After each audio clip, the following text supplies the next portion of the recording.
Баршаңызға сәлем. Достар, мен мынадай цепочка тоқып отырмын.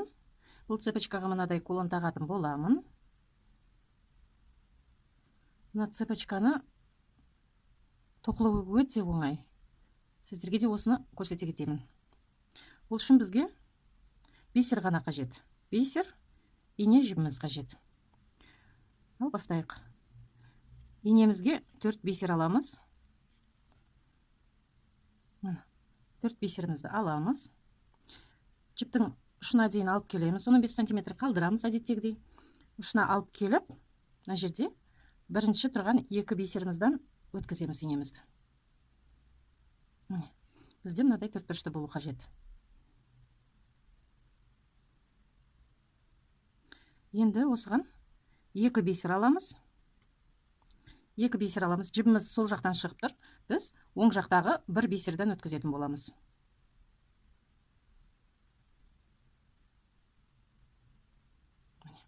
Оң жақтан 1 бисерден өткіземіз. Сол жақта 2 бисерден өткіземіз.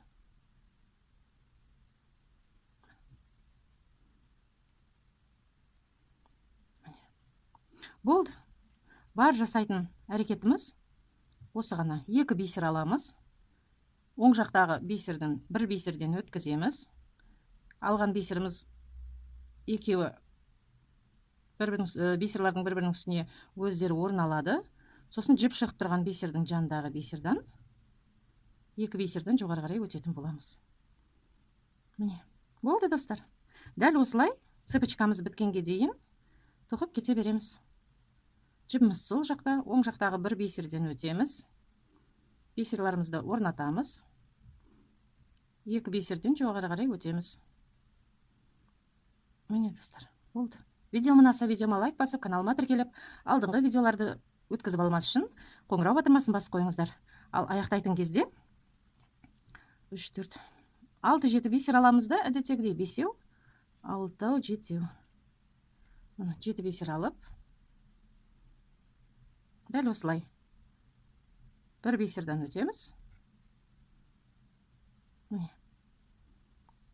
Осындай болады. Болмасам 1 бисердің арасынан өткізуге де болады. Болмаса, міне, бұлай инемізге 8 бисер алып, алынған 8 бисеріміздің ең біріншісінен жіпті қайта өткізіп, сол кезде бізде мынадай домалақ пайда болады. Енді жібімізді оң жақтағы 1 бисерімізден өткіземіз. Жіптерімізді жақсылап тартып, туралап аламыз. Міне мынандай болады. Осылай жасасаңыздар да болады. Жібімізді әдеттегідей түйіндеп, бисерлардың арасынан адастырып өтіп, қиып тастаймыз. Болды. Осыменен цепочкамыз дайын болады. Бір айта кететін жағдай сосын.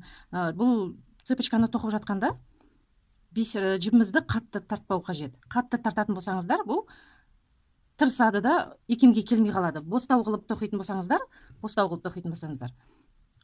әртүрлі икемге келе береді. Орасаңыздар да болады, бұлай майыстырсаңыздар да болады, икемге келетін болады. Бұл мен мынандай кулон тағамын деп шештім. Бұл кулонды келесі видеода көрсететін боламын. Сіздеріңізге сәттілік. Менімен бірге болыңыздар.